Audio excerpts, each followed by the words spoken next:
All right, hello. So in this video, we will be reviewing child's pose. So again, if you have an existing yoga practice or you go to a public or a studio class, oftentimes they'll start you in extended child's pose. And what that means is knees wide, feet together, and then you'll extend your hands long and rest your forehead on the mat. You might notice in my body right here, right now, is that this is ripe for me, just like flaring my ribs open with abandon. Again, and there'll often be cues to soften our bellies here, which is, again, not inherently not bad. But what my primary goal for myself and for you is to create structures, either within your body or using props that can support, again, the alignment that we're looking for when we're thinking about supporting our pelvic floor.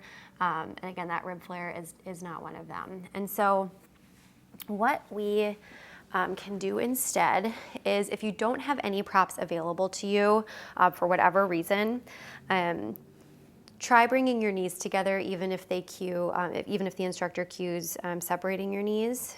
Bring your knees together, and then if it feels okay, if you can do so without flaring your ribs, you can still bring your arms up over your head. Otherwise, you can just find this gentle little balasana, this child's pose, with your arms down towards your feet at your sides, and then again your forehead down. And as you can see, that creates a little bit more length and rounding in my spine, which is what we want. The second option, if you do have props, is to bring a bolster in front of you, which I'm going to do right now. You can also use blocks instead of a bolster. Better yet, blocks with blankets if you don't have a bolster can be nice and cozy. I also recommend bringing a blanket and kind of snuggling that behind your knees, and you can use one or maybe even two. And really all we want to, the purpose of the blanket there is just to provide a little bit more support for our lower body. And it also just kind of helps with we're not necessarily like going for like a hunch spine, but it'll kind of like create the rounding that we're looking for versus the shortening when we, again, find that rib flare.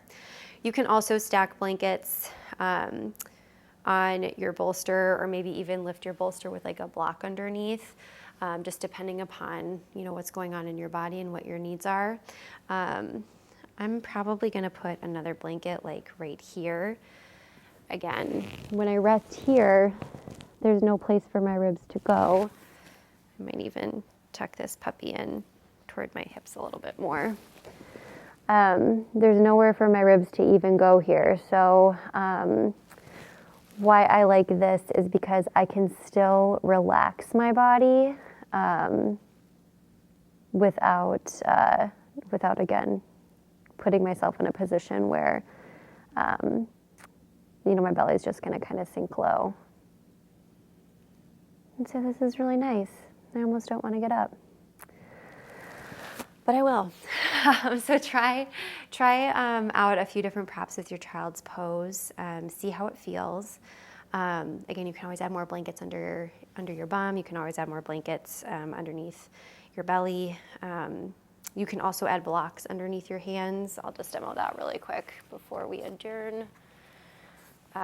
So if you are bringing your arms forward, they have a nice place to rest. So you can try that out, see how it feels. Again, just being mindful of, not setting yourself up to be in a popping position. Yeah, all right. I'll see you in the next one.